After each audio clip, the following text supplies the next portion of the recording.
Sir Keir, who's right on this, Boris Johnson or Tony Blair? Well, Boris Johnson's all over the place. Here he is, he signed a deal. He either knew what he was signing, in which case, how's he got himself into this position? Or he didn't know, and I think that's probably even worse. But I think, do you know what? I mean, it's interesting you say we're just back. I think the vast majority of the population would say, what on earth is going on? You're reopening things that we thought were closed. You said you'd get a deal. Get on and get a deal. I don't think that the outstanding issues can't be resolved. So my message to Boris Johnson is get on with it and actually focus on what most people are talking about this morning, which is how on earth do we defeat and deal with this pandemic? That's what's on people's minds. They thought this was over. He's reopening it. I think the nation would say to Boris Johnson, get on with it. Stop this. You're wrong. But the Labour Party is in part supporting where he is at the moment, are you not? Well, we are supporting the Prime Minister getting a deal. A deal is in the national interest. What about breaking the law? What about reneging on a treaty, Sir Keir?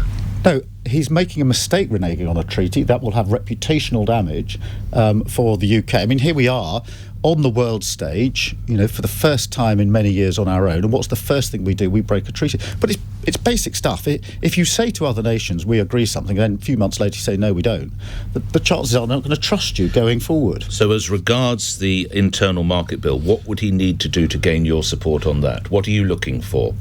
I do think we need legislation on an internal market, and we would support that if the government took away these problems, didn't breach international law and act in this way. I agree that legislation is needed. So, I mean, I'd say to the Prime Minister, look, go away, go back to the drawing board, drop these problems, don't act in this reckless and wrong way, and we'll look again at the legislation. Has he got time for that, Sir Keir? Well, you know, there's a bit of time. He's bouncing this bill through, but it would be far better to recognise he's wrong, go back, bring forward something that will work, and in the meantime, get on with the deal. We need a deal. That's in the national interest. So my message to Boris Johnson is get on with it. You promised there was an oven-ready deal.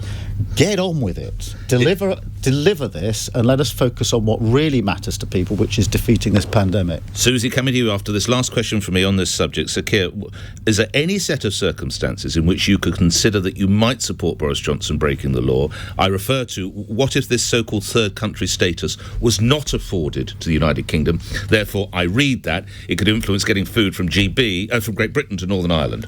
Look, I mean, the problem... Would you break the law then? The problem is that isn't the case, and because Brexit's become so tiresome and there's been so much misinformation that we're almost, you know, numb by it. That's not true. That isn't going to happen. I thought third country status was absolutely crucial. No, the way the government was spinning it yesterday was not the accurate situation. But let's say we've got into this situation where what is the accurate? Just so my listeners know, misinformation. We will be a third party status, of course, when we're outside the EU. But as to what the checks and balances are across the United Kingdom, that can be resolved with the EU and resolved within the United Kingdom. And we will support legislation that sensibly does that. I mean, Boris Johnson, amongst other things, should be getting the four nations together.